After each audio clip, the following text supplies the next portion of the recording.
Petrol वेट्रोल का क्या scene रहा भाई? डीजल तो देखो ईरान में तो ऐसा है कि वहाँ पे 4 रुपये लीटर डीजल है। बट प्रॉब्लम क्या है ना, वहाँ पे डीजल की इलीगल एक कंट्री से दूसरी कंट्री में वो ना हो, तो उन्होंने टूरिस्ट को डीजल देना ही मना कर रखा है। तो वहाँ पे एक कार्ड बनता है, टूरिस्ट कार्ड, वो अगर आप बनवाओगे तभी आप पेट्रोल पंप से जाके डीजल या पेट्रोल भरवा सकते हो। और हमारा वो कार्ड बन नहीं पाया किसी रीज़न की वजह से। अब हमारा हाईवे पे पेट्रोल मतलब डीजल ख़त्म हो गया। तो वहाँ के लोग इतने ज़्यादा अच्छे हैं कि जितने भी ट्रक वाले रुक रहे थे वो 30-30 लीटर फ्री में डीजल दे रहे थे, और हम उनको ज़बरदस्ती पैसे दे रहे थे, वो ले ही नहीं रहे थे। अच्छा। और फिर दूसरी चीज़, अब वो तो चलो हमने 20 लीटर ले लिया, अब आगे भी तो इतने दिन ट्रैवल करना है, डीजल डलवाना ही है। तो हम जिस भी पेट्रोल पंप पे जाते थे वहाँ के बंदे क्या करते थे, जैसे जो भी ट्रक वाला आ रहा है वो अपना 50 लीटर डलवा रहा है, तो 50 के अलावा 10 लीटर वो हमारा डलवा देते थे फ्री में। तो ऐसी 5 ट्रक आए, 10-10 करके 50 लीटर फ्री में डीजल। तो हमने वहाँ पे टोटल 2000 किलोमीटर ट्रैवल किया और हमारा सिर्फ 800 रुपये का डीजल लगा। भाई ये तो बढ़िया यार, अच्छे लोग यार वहाँ के, ये तो बढ़िया चीज़। ये लोग मतलब वहाँ चलते चलते ही लोग आपको घर पे इनवाइट कर लेंगे कि आ जाओ चाय के लिए आ जाओ। तो अच्छा? मतलब बहुत जैसे ईरान की ना लोगों के मन में एक वो बनी हुई है कि बहुत टेररिज्म होगा या लोग अच्छे नहीं होंगे, बट ऐसा कुछ नहीं था। मेरे को मतलब सबसे ज़्यादा मज़ा जो है ना लोगों के मामले में वो ईरान और टर्की में ही आया। मतलब वहाँ के लोग बहुत बढ़िया थे। किसी के आप घर पे गए, किसी ने आपको बुलाया चाय हाँ, पे? 2-4 लोग बने थे वहाँ पे, एक हमारे गाइड थे वो थे, उनके साथ भी गए। तो मतलब अच्छे लोग थे काफ़ी, पैसे नहीं लेते थे आधी जगहों पे कि मतलब कुछ चीज़ दे रहे हैं तो पैसे लेने से मना कर देते। जैसे उनको इंडिया नहीं पता, उनको हिंदुस्तान पता है। तो मतलब हम शुरू में हम इंडिया बोलते तो उन्हें समझ नहीं आता था। फिर किसी ने अपने मुंह से बताया कि हिंदुस्तान हिंदुस्तान, तो फिर हमें पता चला कि एक्चुअल में इन लोगों को हिंदुस्तान पता है। तो हम जहाँ भी हिंदुस्तान बताते थे ना, ज़्यादातर लोग पैसे नहीं लेते थे या फिर कम कर देते थे या अच्छा बिहेवियर हो जाता था उनका काफ़ी ज़्यादा। और भाई जैसे यहाँ पे तो राइट हैंड ड्राइव है और पूरे यूरोप में ऑलमोस्ट लेफ्ट हैंड ड्राइव ही है, तो आपको वो उसमें दिक्कत नहीं आई? हाँ, मतलब जब ईरान में हमने शुरू करी अपनी जर्नी, वो भी लेफ्ट हैंड ड्राइव ही है, तो मतलब एक दिन लगा था अडेप्ट होने में और पहले दिन एक्सीडेंट भी हो गया था। तो होता क्या, हमारे इंडिया में हमें राइट से ओवरटेक करना है, वहाँ लेफ्ट हैंड ड्राइव है तो लेफ्ट से ओवरटेक करना है, बट हमारी स्टीयरिंग व्हील राइट वाली थी गाड़ी। तो अगर मुझे किसी, मान लो एक सिंगल रोड है और आगे मेरे ट्रक जा रहा है और मुझे उसको ओवरटेक करना है, तो मुझे तो दिखाई नहीं दे रहा उधर क्या है, तो मुझे अपने पैसेंजर जो साथ में बैठा को ड्राइवर उससे पूछना पड़ेगा। तो उस चक्कर में क्या हुआ कि मैंने ओवरटेक लिया, आगे से ट्रक आ रहा था, मैंने ब्रेक लगाई, पीछे वाले ने ब्रेक नहीं लगाई, उसने ठोक दी गाड़ी पूरी। और ये फर्स्ट डे ही, सोचो ट्रिप का फर्स्ट डे ईरान में, और पहले दिन ही गाड़ी ठुक गई। मतलब उस टाइम तो ऐसा हो रहा था पता नहीं ट्रिप हो पाएगी या नहीं हो पाएगी, बट उसके बाद टचवुड एक भी एक्सीडेंट नहीं हुआ, कोई दिक्कत नहीं हुई और स्मूथ गया सब कुछ। तो आपने रिपेयर कराया गाड़ी या रिपेयर वैसे नहीं ही करवाया, चलाई? एक्चुअली जो डिक्की थी ना वो पूरी दब गई थी, तो मैकेनिकली कुछ इशू नहीं आया। अगर मैकेनिकली आता तो ना तो वहाँ रिपेयर हो पाती और फिर इंडिया शिप ही करनी पड़ती गाड़ी वहाँ। तो आप दिल्ली से ईरान गए थे पहले? हाँ, इसका ना रूट ये भी था कि हम चाइना वाले रूट से जा सकते थे, बट उस टाइम पे चाइना ने बंद कर रखी थी एंट्री। अब मैं ऑस्ट्रेलिया वाली में चाइना से गया हूँ, बट उस टाइम पे फिर हमने मुंबई से शिप करी थी गाड़ी ईरान, और हम गए यहाँ से दुबई और दुबई से ईरान, फिर वहाँ से हमने गाड़ी पिक करी और फिर पूरा बाय रोड।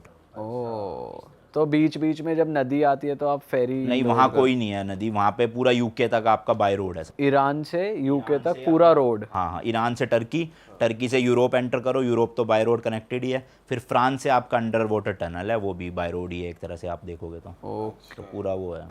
तो प्रॉपर हाईवे बना हुआ है या फिर कैसे, मतलब क्या कैसा स्ट्रक्चर कैसा है? डिपेंड करता है कंट्री टू कंट्री। जैसे ईरान में कई जगह पहाड़ी इलाके भी थे, कई जगह रेगिस्तान थे दूर दूर तक, और मेजोरिटी जो यूरोप था उसमें सारी जगह हाईवेज ही थे बढ़िया, 3 लेन 4 लेन 5 लेन ऐसे हाईवेज ही बने। तो आपको बीच में ऐसे रोका है रास्ते में कि भाई चेकिंग वेकिंग कराओ? हाँ, ईरान में रोका था, हम ओवर स्पीड कर रहे थे तो पुलिस वालों ने रोक लिया साइड में, तो वही चालान काट रहे थे वो इंडिया के 2000 रुपये।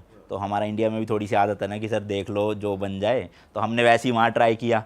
तो वो उसे पता चला कि इंडियन है, तो उसने कहा कि चलो कुछ भी दे दो, आप सोविनियर दे दो ऐसा। तो हमने इंडिया का 10 रुपये का नोट था वो दे दिया, उन्होंने छोड़ दिया।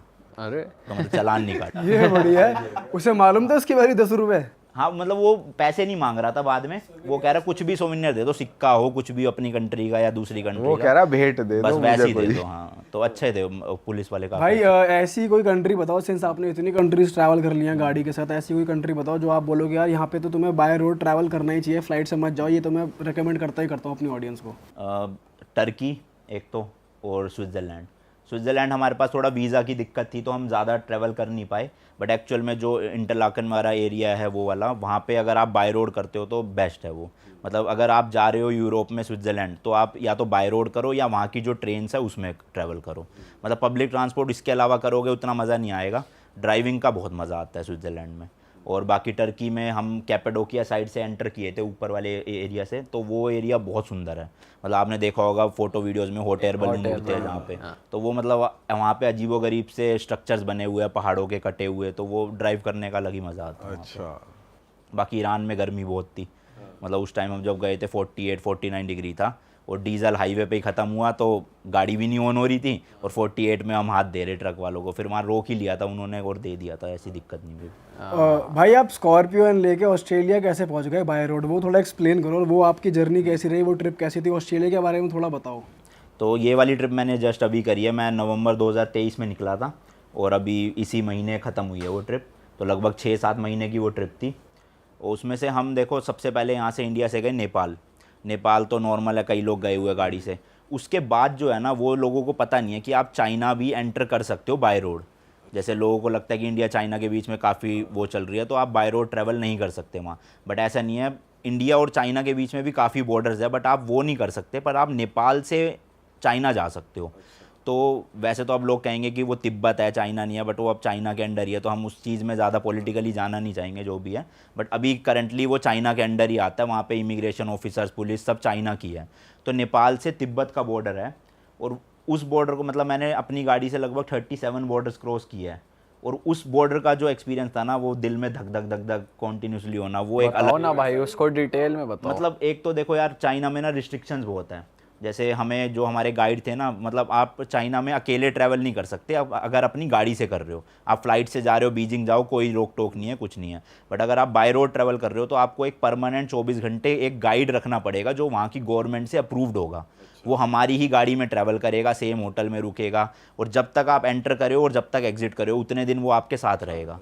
तो सबसे पहला चैलेंज तो ये था, जो एजेंट था, हम 40 दिन के लिए वहाँ थे चाइना में, तो 9 लाख रुपए तो एजेंट की फीस थी खाली। अरे इंडिया के बाप रे, 9 लाख रुपए 40 दिन के। 40 दिन के। यार ये तगड़ा प्रोफेशन है। हाँ, तो चाइना में मोटा तगड़े खर्च- पैसे कमा रहा है। बिल्कुल। तो 9 लाख रुपए तो उन्होंने लिए, प्लस हमारा ट्रैवल अलग, डीजल अलग, टोल टैक्स अलग, होटल अलग, खाना अलग। तो चाइना एक तो एक्सपेंसिव बहुत पड़ा इस चीज़ में।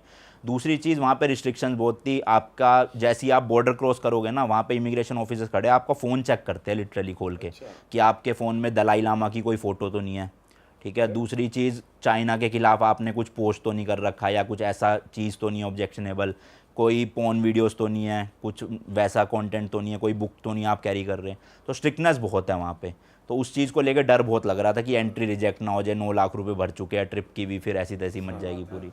तो वो थोड़ा सा डर था। बट नंबर प्लेट भी आप बता रहे थे चेंज करनी हाँ, पड़ती है। नंबर प्लेट क्या है, जब हम चाइना मतलब तिब्बत में एंटर करते हैं, तो 3-4 दिन तो आपको अलाउड होता है आपकी नंबर प्लेट में। फिर उसके बाद एक शहर आता है सिगात्से करके, तो वहाँ पे उनकी रोड अथॉरिटी है जो नंबर प्लेट इशू करती है। फिर वहाँ से आपको अपना एक चाइनीज़ ड्राइविंग लाइसेंस देना पड़ता है, और नंबर प्लेट लेनी पड़ती है जो चाइनीज़ में ही लिखी होती है। फिर आप आगे ट्रैवल कर सकते उसमें कितना खर्चा आता है? हो। वो सब एजेंसी का फीस में इंक्लूडेड है। अच्छा। जो वो है ना नंबर प्लेट और लाइसेंस, वो एजेंसी देखती है पूरा का पूरा। ठीक है, आप चाइना पहुंच गए, फिर उसके बाद? फिर उसके बाद चाइना के बाद हम सीधा गए नीचे, लाओस करके कंट्री आती है वहाँ पे। तो लाओस के बाद हमें जाना था वियतनाम, बट वियतनाम ने एंट्री दी नहीं। उन्होंने कहा कि आपका स्टीयरिंग व्हील राइट साइड है, तो हम आपको एंट्री नहीं दे सकते। तो वो कह रहे थे एम्बेसी से जाके लिखवा के ले आओ कि उनकी गारंटी है कि आप कुछ भी एक्सीडेंट करते हो या कुछ करते हो तो एम्बेसी देखेगी। अब ऑब्वियसली इंडिया आना, एम्बेसी से लिखवाना, सो झमेले करना, तो हमने वियतनाम छोड़ ही दिया। फिर तो हम सीधा लाओस से गए कंबोडिया। भाई सॉरी मैं कट कर रहा हूँ आपको, जब आप चाइना से वियतनाम गए तो बीच में कुछ वाटर बॉडीज थी या फिर सीधा बाय रोड है? रोड है, पूरा रोड है ये। हाँ, मतलब यहाँ से Nepal, China, Laos, Vietnam, Cambodia, Thailand, Malaysia, Singapore, ये पूरा रूट जो है वो बाय रोड है। फिर सिंगापुर के बाद आपको जहाँ भी जाना है, ऑस्ट्रेलिया जाना है, फिलीपींस जाना है, या फिर न्यूजीलैंड जाना है, उसके लिए आपको फिर समुद्र का ही रास्ता लेना पड़ेगा। तो हमारा प्लान था कि हमें सिंगापुर से गाड़ी शिप करनी थी ऑस्ट्रेलिया। बट ऑस्ट्रेलिया का भी ना एक रूल है, वहाँ की ना जो बायोडाइवर्सिटी है ना, वो उसको प्रिजर्व रखना चाहते हैं। तो जब आप फ्लाइट से भी जाओगे ना, वो आपके जूतों में मिट्टी लग रही है, वो चेक करेंगे कि मिट्टी नहीं ला रहे आप दूसरे देश की, आप दूसरे देश का कोई फ्रूट नहीं ला रहे, कोई पत्ते नहीं ला रहे। तो ऐसी गाड़ी की इंपोर्ट को लेके भी ना बहुत रिस्ट्रिक्शंस है। तो उसकी वजह से जो एजेंसी थी ना, वो कह रही थी कि 50 दिन लगेंगे कम से कम, शिपिंग प्लस क्लियरेंस मिला के। फिर हमने सोचा कि अब 50 दिन करेंगे क्या, उससे बेटर हमने गाड़ी वहीं छोड़ दी और हम ऑस्ट्रेलिया चले गए फ़्लाइट से। और ऑस्ट्रेलिया में हमने ले ली टेस्ला रेंट पे, और फिर मैंने ऑस्ट्रेलिया जो है वो टेस्ला से कवर। अच्छा, टेस्ला का कैसा था भाई एक्सपीरियंस? बहुत बढ़िया, मज़ेदार। मतलब वहाँ पे ऑटो मैंने ड्राइव पे डाल दिया हाँ आपने? हाँ, ऑटो ड्राइव बढ़िया। और फर्स्ट टाइम था मैंने इलेक्ट्रिक गाड़ी चलाई, कोई मेल फंक्शन कुछ नहीं हुआ। कुछ भी नहीं। आप महंगी से महंगी स्पोर्ट्स कार ड्राइव कर लो, लेकिन जो इलेक्ट्रिक कार में पंच मिलेगा ना, वो आपको किसी पेट्रोल डीजल गाड़ी में नहीं मिलेगा। तो मैंने तो आते ही सोच लिया कि एक इलेक्ट्रिक गाड़ी लेनी है, फिर इंडिया में आते ही बुक करवाई नेक्सॉन ईवी की। मतलब जो चलाने की क्वालिटी है ना, वो नेक्स्ट लेवल है उसकी। भाई उस टाइम बुरा नहीं लगा मेरी स्कॉर्पियो नहीं आ लगा पाई? था, काफ़ी लगा था, बट फिर अब ऑप्शन नहीं था। 50 दिन करते क्या, वेट करते, इंडिया आते फिर जाते, वैसी ट्रिप लंबी खिंच रही थी। तो हमने सोचा छोड़ो कोई नहीं, एक ही कंट्री है, घूमना तो है ही, घूम लेंगे, वैसे भी अपनी गाड़ी में नहीं घूम पाएंगे, बस यही फर्क है। भाई ऑस्ट्रेलिया में कहाँ कहाँ घूमे, कुछ जगह बताओ जहाँ पे आप ऑडियंस को रेकमेंड करते जाना चाहिए। यार देखो, ऑस्ट्रेलिया वैसे तो बहुत बड़ा है, बट एक्चुअल में जो पॉपुलेशन वहाँ पे रहती है ना, वो बहुत कम एरिया में रहती है। आधे ज़्यादा ऑस्ट्रेलिया खाली पड़ा हुआ है। तो मेनली जो उनकी कोस्टल लाइन है ना पूरी, वहाँ पे ही सारी वहाँ की पॉपुलेशन रहती है। तो मैं लैंड किया था मेलबर्न में, फिर मैंने मेलबर्न के आसपास के कुछ एरियाज़ एक्सप्लोर करे। बाय रोड अच्छा था वो भी। वहाँ पे एक जगह है ग्रेट ओशियन रोड करके, कि एक तरफ तो आपको पहाड़ दिखेगा रोड में और एक तरफ आपको समुद्र है पूरा। तो वो उस रोड का नाम ही यही है, द ग्रेट ओशियन रोड। तो वहाँ पे ड्राइव करना तो मतलब एक ड्रीम है कई लोगों का, जिनको ड्राइविंग का मतलब मजा आ गया इंटरेस्ट होगा भाई है ना, वहाँ पे तो। बहुत मज़ा आया वहाँ पे। तो वहाँ पे मैंने ड्राइव करा, वो एक अच्छा एरिया जाने के लिए। फिर मैं वहाँ से फ़्लाइट पकड़ के गया सिडनी, और वहाँ पे फिर मैंने फिर से गाड़ी रेंट करी टेस्ला, और उसका फिर आसपास का एरिया पूरा कवर किया। टेस्ला का वैसे क्या रेंट पड़ा? मेरे को पर डे पड़ा था 5,000 रुपये इंडिया के। सिक्योरिटी भी दी थी? सिक्योरिटी वहाँ की होती है $500, पर वो क्रेडिट कार्ड में ही ले लेते हैं बस। मतलब वो चार्ज नहीं करते, वो ब्लॉक कर देते हैं $500 को, 500 ऑस्ट्रेलियन डॉलर को। जब आप फिर गाड़ी रिटर्न कर दोगे, उसके 1 महीने बाद वो दे देते हैं, अगर कोई चालान नहीं आया हो। बट मेरा चालान आ गया, क्योंकि अब मुझे तो आदत थी स्कॉर्पियन की कि चालान कटेगा नहीं, बट अब वहाँ की जो नंबर प्लेट है उसमें तो चालान कटेगा ही कटेगा। तो उससे चालान आ गए 2। कितनी दौड़ा दी थी? मैं दौड़ाई ज़्यादा नहीं, फ़ोन वीडियो बनाते। अच्छा। वहाँ पे वो फ़ोन कैमरा रखे हुए हैं कि आप अगर मोबाइल यूज़ कर रहे हो चलाते वक्त, तो आपका चालान कटेगा। तो उसका 32,000 रुपये का चालान आ गए 2। और तेरी 16 हज़ार के। तो भाई अब तक आपकी कितनी कंट्रीज हो गई? 50 कंट्रीज? हाँ, मेरी 2 रह गई है, 48 हो गई है। 48 हो गई। तो और भाई बाय रोड 37 हुई है। तो बेस्ट कंट्री कौन सी लगी आपको, अगर मैं बेस्ट पूछूं कि भाई आप कितनी बार भी चले जाओ वहाँ पे? बेस्ट कंट्री अगर बाय रोड पूछो तो टर्की लगी मुझे, और वैसे घूमने के बारे में पूछो तो जर्मनी भी अच्छी लगी, और चाइना भी अच्छा लगा काफ़ी। मतलब चाइना को लेके भी मतलब वही है सब कुछ ना। देखो, आप पाकिस्तान के भी लोग देखोगे तो वो इंडियंस से बहुत अच्छे हैं, बट वहाँ की जो मीडिया है, वहाँ की जो गवर्नमेंट है, वो थोड़ा सा दिक्कतें करती है। सेम चाइना का भी है। वहाँ पे जब लोगों को पता चलता था हम इंडिया से आए हुए, तो उनका भी बिहेवियर बहुत बढ़िया होता था। तो मतलब हॉस्पिटैलिटी के मामले में चाइना बढ़िया लगा मुझे काफ़ी। वहाँ पे थोड़ा ऐसे नहीं देखते कि इंडियन क्यों आ गए और ये वो? कुछ उनको मतलब नहीं है कि वॉर है, लैंड कैप्चर कर रखा है, हमने कर रखा है, उन्होंने कर रखा है, उनको कोई मतलब नहीं है। उनको वो अपनी ज़िंदगी जी रहे हैं और खुश भी लगते हैं। मतलब लोग कहते हैं कि वहाँ पे खुश नहीं होंगे लोग, बट मेरे को जहाँ तक जितने लोग मिले खुश मिले। भाई खाने की दिक्कत नहीं आई आप? चाइना में तो बहुत है दिक्कत। मतलब वहाँ के जो बड़े शहर हैं वहाँ पे इंडियन रेस्टोरेंट मिल जाएंगे, बाकी उसकी जगह तो फिर हम वो हल्दीराम के वो कैरी करते थे, रेडी टू ईट। खुद ही बनाओ खुद ही खाओ, यही चलता था बस। अरे वाह, आपने ये वीडियो यहाँ तक देख ली भाई, तुमने हमारी मेहनत सफल कर दिया। तुम ही लोग हो असली रियल हिट। और अगर आपको बहुत मजा आ रहा है ऐसी क्लिप्स में, ऐसी वीडियोस में, तो फटाफट जाइए प्लेलिस्ट पे बिंज वॉच कीजिए, सारी वीडियोस देख डालो और मौज काटो। That is it. हम मिलेंगे नए पॉडकास्ट में, नए क्लिप में। Till then bye bye, see you, take care, do subscribe.